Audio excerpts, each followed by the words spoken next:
நான் போன மீட்டிங்கில் வேலூரில் பேசும்போது சொல்லியிருந்தேன்,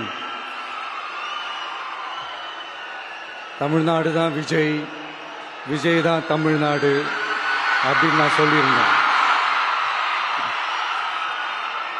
அது ஏன் அப்படி சொன்னேன் அப்படின்னா, தமிழ்நாட்டு மக்களுடைய ஒரே பிரதிநிதியா, உண்மையான ஒரு பிரதிநிதியா நாம மட்டும்தான் இருக்கிறோம்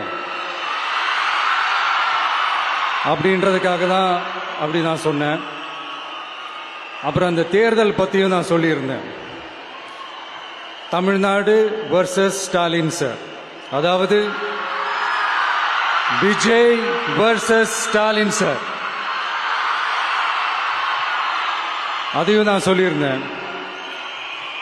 அப்புறம் இன்னொரு கேள்வியும் கேட்டிருந்தேன். இது தமிழ்நாடு சட்டசபைக்கான ஒரு தேர்தல், இதை ஏன் தமிழ்நாட்டுக்கும் டெல்லிக்குமான ஒரு எலெக்ஷன் சொல்றீங்க அப்படின்னு நான் கேட்டிருந்தேன். உடனே விஜய் பாஜகவுக்காக பேசுறாரு அப்படின்லாம் திருச்சி பேச ஆரம்பிச்சிட்டாங்க. அப்புறம் ரெகுலரா ஒன்று பண்ணுவாங்கல்ல, நம்மளுடைய சிறுபான்மை சகோதரர்களை பயமுறுத்தி பயமுறுத்தி ஒரு ஏமாத்து வேலை ஒன்று செய்வாங்கல்ல, அது இனிமே அவங்களால தொடர்ந்து செய்ய முடியாதுன்னு அவங்களுக்கு தெரிஞ்சு போச்சு. அதனால தான் நான் என்ன பேசினாலும் அதை திருச்சி பேசுறது, அந்த தில்லு முள்ளு வேலைகள்லாம் அவங்க செய்ய ஆரம்பிச்சிட்டாங்க.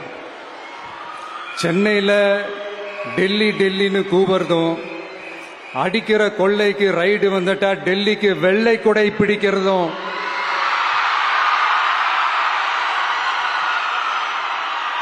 இதெல்லாம் யாருன்னு உங்களுக்கே நல்லா தெரியும்.